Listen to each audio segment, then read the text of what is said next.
कांग्रेस के राज्यसभा सांसद दीपेंद्र सिंह हुड्डा ने कहा कि कांग्रेस के मैनिफेस्टो आने के बाद भाजपा तिलमिलाई हुई है, इसीलिए इस तरह के बयान दिए जा रही है। कांग्रेस के नेताओं ने ही देश की आज़ादी के लिए अपनी कुर्बानियां दी थी और उनका परिवार भी उन कुर्बानियों में शामिल रहा है।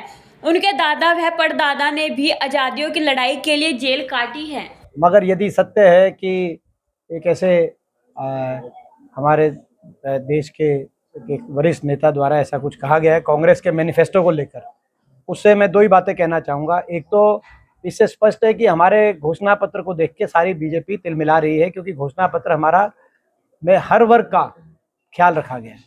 और दूसरा, जहाँ तक देश की आज़ादी से पहले घोषणा पत्र की बात थी, देश की आज़ादी से पहले कांग्रेस पार्टी का घोषणा पत्र वो था जो लाहौर अधिवेशन के अंदर पूर्ण स्वराज का हमने नारा दिया था कांग्रेस पार्टी ने, जिसके बाद असंख्य लोग जेलों में गए थे, जिसमें मेरे दादाजी भी जेल में गए थे।